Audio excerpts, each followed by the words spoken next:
Hello everyone, welcome back to my channel.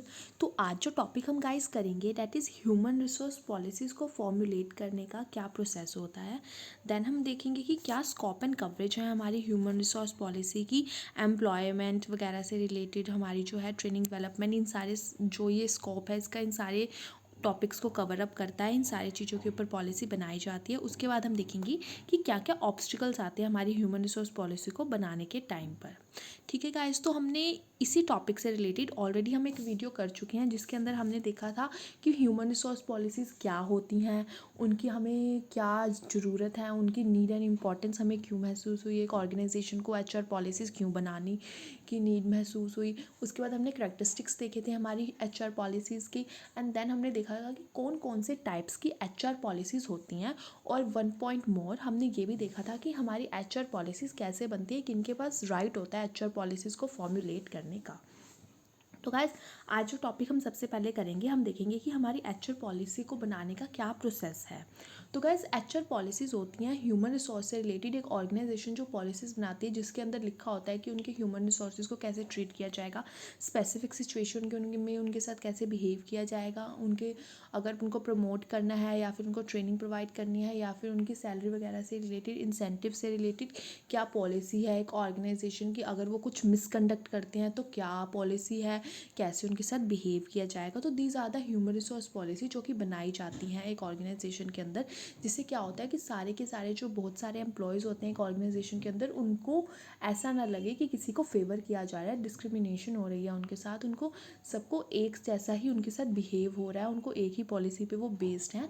तो उनको एक इक्वालिटी की फीलिंग उनके अंदर जनरेट करने के लिए हम हमारी ह्यूमन रिसोर्स पॉलिसी बनाते हैं, और जिससे कि ऑर्गेनाइजेशन का काम भी अच्छे से होता है। तो देखते हैं क्या प्रोसेस है एचआर पॉलिसीज़ को फॉर्मुलेट करने का। तो very first step is identification of need. तो सबसे पहले तो हमें ये पता होना चाहिए कि हमें कौन से टर्म के अंदर पॉलिसी बनानी है, हमें किस जगह पे पॉलिसी बनाने की नीड अराइज हुई हुई है। जैसे कलेक्टिव बार्गेनिंग से रिलेटेड पॉलिसी बनानी है, रिक्रूटमेंट से रिलेटेड बनानी है, सिलेक्शन, ट्रेनिंग, कंपनसेशन से रिलेटेड बनानी है। तो the first step of formulation of personnel policy is to identify the need of these policy in the organization। तो सबसे पहले हम ये देखेंगे कि हमें क्या नीड है एक पॉलिसी को बनाने की ऑर्गेनाइजेशन के अंदर। तो एक मैनेजर को ये बताया जाएगा कि हाँ जी, इस टॉपिक के ऊपर पॉलिसी बनानी चाहिए, इस टॉपिक के ऊपर पॉलिसी नहीं है। उसी टॉपिक के ऊपर पॉलिसी बनाने की नीड अराइज होती है जिसके ऊपर ऑलरेडी कोई पॉलिसी फॉर्मुलेटेड नहीं होती। But these policies are formulated only when the need arise. जब ही हम एक पॉलिसी का फॉर्मुलेट करते हैं जब हमें नीड की ज़रूरत महसूस होती है उसकी। ठीक है, तो सबसे पहले हमारा वेरी फर्स्ट स्टेप क्या होता है कि हमें महसूस होता है कि हाँ जी, एक ऑर्गेनाइजेशन के अंदर फॉर एग्जांपल ट्रेनिंग के ऊपर तो पॉलिसी ही नहीं है, यही नहीं पता कि एम्प्लॉयज़ को ट्रेन कैसे करना है। तो now we have to make policy on how to train the employees. Okay, उसके बाद फिर एक ऑर्गेनाइजेशन इंफॉर्मेशन कलेक्ट करना स्टार्ट करेगी कि कहाँ कहाँ से इंफॉर्मेशन कैसे कैसे, मतलब एक पॉलिसी बनाने के लिए कौन कौन सी पॉइंट्स उसमें डालने चाहिए, कैसे पॉलिसी बनानी चाहिए। तो the human resource policy is related to different departments. अलग अलग डिपार्टमेंट्स के अंदर होते हैं हमारे ह्यूमन रिसोर्सेज, तो हर एक डिपार्टमेंट से रिलेटेड पॉलिसी होती है। तो before formulating the policy for every field important information is collected. तो हर एक फील्ड से इंफॉर्मेशन कलेक्ट करी जाती है, and therefore that department is selected from different department where policy is to be created। तो फिर हम सेलेक्ट करते हैं उस डिपार्टमेंट को जिसके ऊपर हमने पॉलिसी क्रिएट करनी है। For example, if personal policy is to be formulated for sales department, then important information should be collected related to sales department for determining the policy. तो गाइस, एक ऑर्गेनाइजेशन के अंदर अलग अलग डिपार्टमेंट्स होते हैं। फॉर एग्जाम्पल, जैसे मैंने कहा ट्रेनिंग के ऊपर हमें पॉलिसी बनानी है, तो जो सेल्स डिपार्टमेंट के लोग हैं हम उन्हें अलग ट्रेनिंग प्रोवाइड करेंगे, परचेज को हम अलग ट्रेनिंग प्रोवाइड करेंगे, फाइनेंस डिपार्टमेंट को अलग ट्रेनिंग प्रोवाइड करी जाएगी, एडवर्टाइजमेंट डिपार्टमेंट को अलग ट्रेनिंग प्रोवाइड करी जाएगी। तो उनकी पॉलिसीज़ भी तो डिफरेंट डिफरेंट होंगी ना। तो हम देखेंगे कि हमें कौन से डिपार्टमेंट के लिए रिगार्डिंग पॉलिसी बनानी है, तो हम उस डिपार्टमेंट से इंफॉर्मेशन कलेक्ट करेंगे। हम देखेंगे क्योंकि जो सेल्स करेंगे उनको तो हम अलग तरीके से ही ट्रेन करेंगे, हम उनको परचेज़ के हिसाब से ट्रेन कर देंगे, और वो फिर हम कहेंगे कि आपने तो सेल्स डिपार्टमेंट में काम करना है। ऐसे तो काम नहीं चलता ना। उसके बाद फैक्टर्स को हम स्टडी करेंगे। तो policies are affected by various factors. These factors may be external भी हो सकते हैं, इंटरनल भी हो सकते हैं। Therefore different internal and external factors affecting the policy should be studied while formulating these, so that these factors may not create problem in implementing the policy on the organization. guys internal external factors में आ जाता है कि हम ये भी देखते हैं कि अगर फॉर एग्जांपल हमने ये देखना है कि क्या सैलरी डिसाइड करनी है हमें हमारे एम्प्लॉयज़ की, उसके रिगार्डिंग उनके इंसेंटिव्स प्लान्स के रिगार्डिंग कोई पॉलिसी बनानी है, तो समटाइम्स हमें ये भी देखना पड़ता है कि हमारे जो कॉम्पिटिटिव फर्म्स हैं बाहर वो किस हिसाब से वो इंसेंटिव्स दे रहे हैं, किस हिसाब से सैलरीज प्रोवाइड कर रहे हैं, तो हमें हर तरीके से ध्यान में रखते हुए पॉलिसी बनानी होती है। अब हम इंटरनली भी देखेंगे, इंटरनली फैक्टर्स क्या हो गए कि हम ये भी तो देखेंगे ना कि हम उस हिसाब से उतनी सैलरी उतने इंसेंटिव्स देंगे जिससे हमारे एम्प्लॉयज़ तो सेटिस्फाई हो जाए कि हम इतनी कम सैलरी दे रहे हैं, वो सेटिस्फाई नहीं हो रही, तो ऐसे भी तो काम नहीं चलता। और अगर हम बाहर के एम्प्लॉयज़ के मुकाबले अगर किसी और ऑर्गेनाइजेशन में ज़्यादा सैलरी मिल रही है एम्प्लॉयज़ को और हम अगर कम सैलरी देंगे तो ये भी काम नहीं चलता ऐसे भी। तो हम इंटरनल और एक्सटर्नल सारे फैक्टर्स को ध्यान में रखते हुए ही पॉलिसी फॉर्मुलेट करते हैं। कि अगर कॉम्पिटिटर्स की भी पॉलिसी देखते हैं, सारा कुछ देखते हैं कि जैसे दो ऑर्गेनाइजेशंस हैं, हमेशा ऐसा होता है कि हम अगर कहीं जॉब के लिए भी जाते हैं तो हम ये देखते हैं कि यार उस ऑर्गेनाइजेशन में तो इतने सारे बेनिफिट्स मिल रहे हैं और वो ऑर्गेनाइजेशन बेनिफिट्स नहीं दे रही है, तो दीजिए जो ये बेनिफिट्स होते हैं पॉलिसीज़ में ही तो डिसाइड होते हैं ना। तो पॉलिसी भी अच्छे से बनानी चाहिए कि जिससे कि ऑर्गेनाइजेशन अच्छे से वर्क कर सके, उसकी रेपुटेशन भी इंक्रीज़ हो। उसके बाद आता है supervision of policy. Policies are supervised after formulating these. Supervision of policy tell us where these policies can be implemented in the organization और नॉट, कि वैदर ये पॉलिसीज इंप्लीमेंट कर सकते हैं। हमने पॉलिसी बना दी, अब हमें ये भी तो देखना है ना कि पॉलिसी इंप्लीमेंटेबल है भी या नहीं है, कि अगर कोई इसको रिसिस्ट तो नहीं करेगा, कोई ये तो नहीं कहेगा कि इस पॉलिसी को इम्प्लीमेंट ना करो, एम्प्लॉयज़ कभी इसके अगेंस्ट स्ट्राइक करने लग जाएँ। तो हमें हर चीज़ को सुपरवाइज करना पड़ता है। If the organization face difficulty in implementing the policy or employees do not accept these policies, then manager make efforts to make this policies effective. तो एम्प्लॉय क्या करेगा, मैनेजर क्या करेगा कि पॉलिसी को इस अच्छे से बनाएगा कि सारे के सारे उसको एक्सेप्ट करें। After supervision of policy a draft is prepared for the top management. अब हमने पॉलिसी बना ली, हमने नीड को आइडेंटिफाई कर लिया, उसके बाद हमने गाइज इंफॉर्मेशन सारी कलेक्ट कर ली, हमने वेरियस फैक्टर्स को स्टडी कर लिया, सुपरविजन कर लिया, अब हमने सारा कुछ कलेक्ट कर लिया है। अब हम एक ड्राफ्ट तैयार करेंगे पॉलिसी का कि हाँ जी ये हमारी पॉलिसी है, ऐसे ऐसे हम सारे एम्प्लॉयज़ को ट्रीट करेंगे। तो वो जो ड्राफ्ट है ना, अब हम वेरियस लेवल्स पे भेज देंगे। The draft of management policy was sent to various levels to get the approval of these policies by all the members of an organization.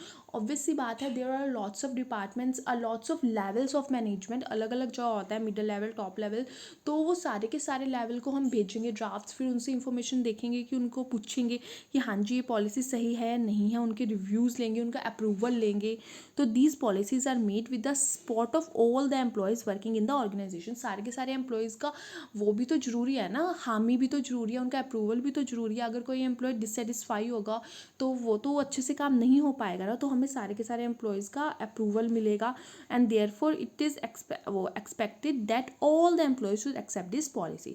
उसके बाद हम वो रेन्यूअल करेंगे पॉलिसी का। Employees should give their suggestions to make the effective policy, effective human resource policy. Employee suggestions देंगे कि कैसे कैसे हम चेंज कर सकते हैं, तो जैसे जैसे हम चेंज कर देंगे उसके बाद जो है वो इम्प्लीमेंट कर दी जाएगी सारे के सारे लेवल्स के ऊपर। कि हमने सबको ड्राफ्ट भेज दिया, ड्राफ्ट के बाद उसके अंदर अगर कोई चेंज करना है एम्प्लॉयज़ ने या फिर किसी ने भी, कोई टॉप मैनेजमेंट ने कोई चेंज हमें इम्प्लीमेंट करने के लिए कहा है, कोई चेंज हमें एडवाइस करा है, हम उस चेंज को लाएंगे और फिर हम उसको इम्प्लीमेंट कर देंगे। फिर हम पॉलिसी को चेक करेंगे टाइम बाय टाइम कि उसमें अच्छे से काम हो रहा है या नहीं हो रहा है। एनवायरनमेंट एंड सजेशंस भी लेंगे ऑर्गेनाइजेशन से। तो guys this is the process कि हम कैसे एक ऑर्गेनाइजेशन में पॉलिसी इंप्लीमेंट करते हैं। सबसे पहले हम नीड महसूस होती है, फिर हम डाटा कलेक्ट करते हैं, फिर हम फैक्टर्स देखते हैं, फिर हम ड्राफ्ट प्रिपेयर करते हैं सबको, फिर वो ड्राफ्ट भेजा जाता है, फिर सब अगर उसमें सजेशंस देनी है, परमिशन लेते हैं, सबका अप्रूवल लेते हैं एंड देन उस पॉलिसी को इम्प्लीमेंट कर देते हैं और उसके बाद हम चेक करते हैं। तो अब हम देखेंगे कि हमारी ह्यूमन रिसोर्स पॉलिसी का स्कोप क्या क्या है और कवरेज कौन कौन से एरियाज़ की करते हैं, कि कौन कौन से टॉपिक्स के ऊपर हमारी एचआर पॉलिसीज़ बनती है। तो सबसे पहले एम्प्लॉयमेंट से रिलेटेड तो बनती ही बनती है गाइस हमारी एचआर पॉलिसी। ये टॉपिक तो सबसे पहले आता है हमारी एचआर पॉलिसी के अंदर। तो रिक्रूटमेंट वगैरह से कंसर्न होती है, सिलेक्शन सेपरेशन ऑफ एम्प्लॉयज़, ये सारे के सारे इसके अंदर इंक्लूड होते हैं, ठीक है। तो सबसे पहले हम क्या करेंगे कि मिनिमम हायरिंग क्वालिफिकेशन क्या होएगी एम्प्लॉयमेंट से रिलेटेड में, तो यही होगा ना कि एक एम्प्लॉय की क्या मिनिमम क्वालिफिकेशन होएगी जब हम उसको हायर करेंगे। फिर हम देखेंगे कि हम कौन से सोर्स को प्रेफर करेंगे रिक्रूटमेंट के टाइम पर। फिर हम देखेंगे कि हमारी जो शेड्यूल कास्ट, शेड्यूल ट्राइब्स हैं और जो हमारे हैंडीकैप्स पर्सन्स होते हैं उन सब के लिए हम सीट्स रिजर्व करी हुई हैं, तो वो किस हिसाब से करी हुई हैं। फिर हम देखेंगे कि हम लोकल लोगों को वो देंगे, प्रेफरेंस देंगे एम्प्लॉयमेंट के टाइम पे, या फिर हम स्टाफ का एग्जिस्टिंग स्टाफ के रिलेशंस में लोग लेंगे कि हम एग्जिस्टिंग स्टाफ से पूछेंगे कि हाँ जी if you have any one जो हमारे यहाँ जॉब कर सकता है तो उससे पूछेंगे। फिर हम देखेंगे रिलायंस लेंगे कि हमें कितना विश्वास है यूनिवर्सिटी की डिग्रीज पे हमारे एम्प्लॉयज़ की, या फिर उनकी टेस्टिंग इंटरव्यूज़ के ऊपर, फिजिकल एग्जामिनेशन पे, रेफरेंस चेक्स क्या होता है गाइस कि हमें जब हम कोई फॉर्म फिल करते हैं किसी जॉब के लिए तो हमें वहाँ पर कोई मोबाइल नंबर वगैरह देना पड़ता है, या फिर कोई हमें रेफरेंस डालनी होती है कि हाँ जी दिस इज़ अ पर्सन जो मेरे बारे में जानता है, तो वो उस पर्सन से हम जानते हैं या एम्प्लॉयज़ के बारे में जानता है, मतलब कि एम्प्लॉयर उस रेफरेंस वाले पर्सन को कॉल करता है, उससे डाटा कलेक्ट करता है एम्प्लॉय के बारे में, तो उसको रेफरेंस टेस्ट कहते हैं। उसके बाद हम देखेंगे कि प्रोबिशन पीरियड क्या होगा कि हमारा जो है वो होता है ना ट्रेनिंग का पीरियड कहें, या फिर जब तक कोई एम्प्लॉय पक्का नहीं होता उसको कच्चे में रखते हैं तो वो पीरियड कैसे रहेगा, और ले ऑफ एंड रिटायरिंग भी देखेंगे। उसके बाद हमारी पॉलिसी है ह्यूमन रिसोर्स बनती है ट्रेनिंग एंड डेवलपमेंट से रिलेटेड, कि हम किस हिसाब से अपने एम्प्लॉयज़ को ट्रेनिंग प्रोवाइड करेंगे, ऑब्जेक्टिव क्या होगा, अपॉर्चुनिटीज़ क्या देंगे हम उनके कैरियर डेवलपमेंट में, क्या हमारा ट्रेनिंग का बेसिस होगा, हम ऑन द जॉब ट्रेनिंग देंगे या ऑफ द जॉब ट्रेनिंग देंगे, हमारा एग्जीक्यूटिव प्रोग्राम क्या होगा, हम न्यू एम्प्लॉयज़ का ओरिएंटेशन कैसे करेंगे, उनका इंट्रोडक्शन कैसे करेंगे। फिर हमारे ट्रांसफ़र और प्रमोशन से रिलेटेड हमारी ह्यूमन रिसोर्स पॉलिसी होती है कि हम कैसे ट्रांसफ़र करेंगे, कैसे प्रमोट करेंगे हमारे एम्प्लॉयज़ को, ट्रांसफ़र कैसे करेंगे, हमारा पीरियडिकली ट्रांसफ़र कैसे होगा, प्रमोशन होगा विद इन द ऑर्गेनाइजेशन होगा, आउटसाइड द ऑर्गेनाइजेशन होगा, सीनियरिटी रिक्वायर्ड फॉर प्रमोशन की कितना सीनियर होना चाहिए एम्प्लॉय, या फिर उसकी एज फैक्टर को हम कंसीडर करेंगे कि कितना उसका एज फैक्टर मैटर करता है हमारे प्रमोशन के ऊपर, हम ये भी डिटरमाइन कर लेते हैं।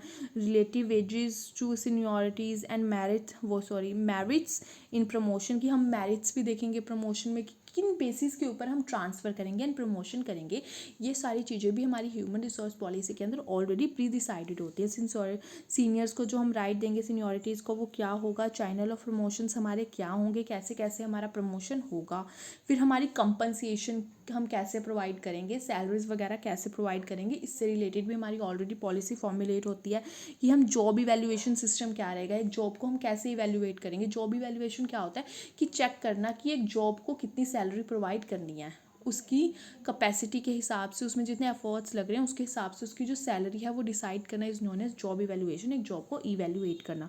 फिर हम मिनिमम वेजेस एंड सैलरीज इधर ही डिटरमाइन कर लेते हैं एम्प्लॉयज़ की। फिर हम देखेंगे कि वेज पेमेंट का कौन सा मेथड हम यूज़ करेंगे, जैसे काफ़ी सारे मेथड्स होते हैं, पीस प्राइस होता है आई थिंक सो, और हासले वगैरह भी होते हैं, तो इन सारे के अकॉर्डिंग हम जो है देखेंगे कि कैसे वेजेस की पेमेंट होएगी। ये सारे मेथड्स भी गाइस हम एक सेपरेट वीडियो में कवर करेंगे। थियोटिकली बहुत ज़्यादा इंपॉर्टेंट, वो प्रैक्टिकली बहुत इंपॉर्टेंट हो जाते हैं। उसके बाद हमारे profit sharing and incentives plan क्या रहेंगे, क्या हम हमारे एम्प्लॉयज़ को प्रॉफिट शेयरिंग का बेनिफिट प्रोवाइड करेंगे, हम उनको जब प्रॉफिट ज़्यादा होगा तो क्या हम हमारे एम्प्लॉयज़ को प्रॉफिट में शेयर देंगे या नहीं देंगे, इंसेंटिव्स क्या प्रोवाइड करेंगे, नॉन मॉनेटरी बेनिफिट्स रिवॉर्ड्स क्या देंगे, जो बिना कैश के रिवॉर्ड्स होते हैं उनको हम नॉन मॉनेटरी रिवॉर्ड्स कहते हैं, कि हम उनको एक्स्ट्रा बेनिफिट्स क्या देंगे। उसके बाद हम देखेंगे वो एम्प्लॉय स्टॉक ऑप्शन प्लान होता है ये, कि क्या हम हमारे एम्प्लॉयज़ को शेयर्स के लिए अलाउ करेंगे, कि हम सबसे पहले हम हमारे एम्प्लॉयज़ को कहेंगे कि हाँ जी हमारे आप स्टॉक्स ले लो। उसके बाद हम प्रोसीजर देखेंगे उनको पे का। उसके बाद हम देखेंगे कि वर्किंग कंडीशंस के ऊपर भी पॉलिसी बनती है, जिसमें हम देखेंगे वर्किंग आवर्स कितने घंटे के एम्प्लॉय को काम करना है, उसका रेस्ट करने का क्या ड्यूरेशन रहेगा, उसे कितने कितने टाइम के बाद ब्रेक मिलेगी, उसको ओवर टाइम का वर्क करेगा कितना ओवर टाइम अलाउ है, उसके बाद उसकी शिफ्ट क्या रहेगी, काम की कैसे कैसे शिफ्ट चेंज होएंगी, सेफ्टी रूल्स एंड रेगुलेशंस क्या है, और उसको लीव अगर लीव चाहिए तो कैसे लीव के लिए वो अप्लाई कर सकते हैं, कितनी लीव उसको अलाउ है। उसके बाद हम एम्प्लॉय सर्विस एंड वेलफेयर के ऊपर देखेंगे कि कौन कौन सी हम एक्स्ट्रा सर्विसेज हमारे एम्प्लॉयज़ को प्रोवाइड करेंगे। इसके ऊपर भी ऑलरेडी पॉलिसी फॉर्म्ड होती है एक ऑर्गेनाइजेशन में। कि क्या हम हाउसिंग फैसिलिटीज़ देंगे, हम हाउसेस प्रोवाइड करेंगे हमारे एम्प्लॉयज़ को, ट्रांसपोर्टेशन फैसिलिटीज़ मिलती हैं आजकल, हम मेडिकल फैसिलिटीज़ भी मिलती हैं सारे एम्प्लॉयज़ को, एजुकेशन ऑफ चिल्ड्रंस की फैसिलिटीज़ भी कुछ ऑर्गेनाइजेशंस प्रोवाइड करती हैं, इंश्योरेंस भी देती हैं, क्रेडिट फैसिलिटीज़ भी देती हैं, लोन्स वगैरह ऑर्गेनाइजेशन प्रोवाइड करती हैं अगर उनके एम्प्लॉयज़ को चाहिए होता है।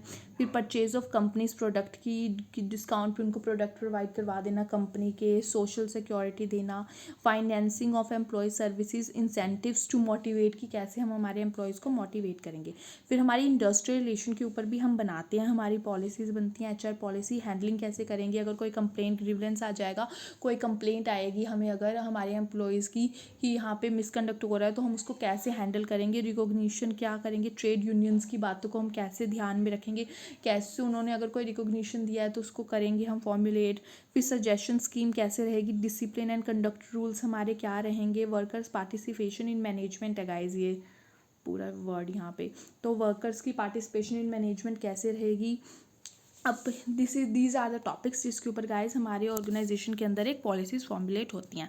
तो अब देखेंगे हम कि क्या क्या ऑब्स्टिकल्स आते हैं कि जब एक इतना ईजी तो नहीं होगा ना, इतनी लार्ज ऑर्गेनाइजेशन होती है, thousands and millions of employees organization के अंदर काम कर रहे होते हैं, सबके लिए पॉलिसी फॉर्मुलेट करना एक ईजी स्टेप तो होता नहीं, तो बहुत ऑब्स्टिकल्स आते हैं। तो देखते हैं मेनली कौन कौन से ऑब्स्टिकल्स आते हैं पॉलिसीज़ फॉर्मुलेट करने के लिए। तो सबसे पहले तो बाउंडेशन ऑफ वर्क, क्या होता है ना कि जो मैनेजर्स हैं ना वो ही नहीं चाहते एक ऑर्गेनाइजेशन के अंदर ह्यूमन रिसोर्स पॉलिसी बने, एचआर पॉलिसीज बने, क्योंकि अगर एक बार पॉलिसी बन गई ना तो मैनेजर्स की जो इंडिपेंडेंटनेस होती है ना वो ख़त्म हो जाती है, वो जो इंडिपेंडेंटली काम कर सकते हैं ना और एम्प्लॉयज़ भी जो इंडिपेंडेंटली काम कर सकते हैं वो चीज़ ख़त्म हो जाती है, वो बाउंड हो जाते हैं, उनको उसी पॉलिसी के हिसाब से ही काम करना होता है। तो दैट्स वाई सबसे वेरी फर्स्ट टॉपिक आ गया कि जो मैनेजर्स हैं ना वो रिसिस्ट करते हैं पॉलिसी को क्रिएट करने से, ठीक है। तो यही कह रहे हैं वो, therefore manager themselves create problem in formulating this policy. उसके बाद समटाइम्स क्या होता है ना कि सीनियर स्टाफ्स जो हमारे होते हैं या ट्रेड यूनियंस होते हैं ना वो भी ओपोजिशंस कर देती हैं, वो भी इशू राइज कर देती हैं, वो भी कह देती हैं कि नहीं पॉलिसी फॉर्मुलेट नहीं करनी, आप गलत कर रहे हैं, ये है वो है, बहुत ज़्यादा दिक्कतें आती हैं। ट्रेड यूनियंस भी कभी कभार इंटरप्शंस कर देती है और सीनियर स्टाफ्स भी कह देते हैं, क्योंकि सीनियर स्टाफ्स को ये हो जाता है कि ये तो जो पॉलिसी है ये जूनियर स्टाफ्स को बेनिफिट दे रही है, अपनी अपनी सोच हो जाती है सबकी, तो इस वजह से सीनियर स्टाफ्स भी उसके अंदर वो कर देते हैं, इंटरप्शन डालते हैं। फिर लैक ऑफ फ्लेक्सिबिलिटी, हमारी जो ह्यूमन रिसोर्स पॉलिसी होती है ना वो फ्लेक्सिबल होनी चाहिए टाइम के साथ साथ उसमें, क्योंकि डायनामिक होनी चाहिए, टाइम के साथ साथ उसमें चेंज आने चाहिए, बट इतना ईजी नहीं होता गाइज एक एचआर पॉलिसी के अंदर चेंज लाना, तो इसीलिए फ्लेक्सिबिलिटी बहुत कम होती है। क्योंकि एक एचआर पॉलिसी को फॉर्मुलेट करने का जैसे हमने प्रोसेस देखा था, उस प्रोसेस के उसमें वेरियस स्टेप्स से उसको गुजरना होता है। तो सबसे पहले क्या होता है कि नीड महसूस होती है, चलो हमें अगर कोई चेंज है उसकी नीड महसूस हुई है तो हमें सारे के सारे एम्प्लॉयज़ की परमिशन लेनी होगी, सारे डिपार्टमेंट्स की परमिशन लेनी होगी, तो ये इतना ज़्यादा फ्लेक्सिबल नहीं हो पाता अगर हमें किसी पॉइंट के ऊपर चेंज करना है एचआर पॉलिसी में। तो ये भी एक ऑब्स्टिकल है हमारी ह्यूमन रिसोर्स पॉलिसी को फॉर्मुलेशन के अंदर। उसके बाद लास्ट है कम्युनिकेशन टास्क, बहुत मुश्किल होता है गाइस एचआर पॉलिसी को पूरी की पूरी ऑर्गेनाइजेशन में इस हिसाब से कम्युनिकेट करना कि जो सारे के सारा एक एक एम्प्लॉय है ना वो उस पॉलिसी को अच्छे से समझ सके, उसको पता हो कि ये पॉलिसी है, क्योंकि ह्यूमन रिसोर्स पॉलिसी सारे एम्प्लॉयज़ को पता होनी बहुत ज़रूरी होती है। तो इसको बताने के लिए बहुत तरीक़ों का भी यूज़ करा जाता है, सेमिनार्स किए जाते हैं, ग्रुप डिस्कशंस करी जाती हैं, जिससे कि जो पॉलिसी है वो अच्छे से कम्युनिकेट हो सके। तो ये भी एक बहुत ज़्यादा प्रॉब्लम क्रिएट कर देता है। तो दीज आर द ऑब्स्टिकल्स जो कि अराइज होते हैं गाइज। तो हमने आज देखा कि हमारी ह्यूमन रिसोर्स पॉलिसी को फॉर्मुलेट करने का क्या प्रोसेस होता है। उसके बाद हमने देखा कि क्या हमारी स्कोप एंड कवरेज है एचआर पॉलिसीज़ की। देन हमने देखा कि क्या ऑब्स्टिकल्स आते हैं, और ऑलरेडी हम एक वीडियो के अंदर हमारी types, importance, needs and meaning कर चुके हैं। तो guys thank you for watching. अगर आपको मेरे एफर्ट्स अच्छी लगी हूँ तो चैनल को सब्सक्राइब करना, वीडियो को लाइक करना एंड मुझे कमेंट्स में बताना कि कैसा लगा, एंड अपने फ्रेंड्स के साथ शेयर करना। So thank you for watching, bye bye.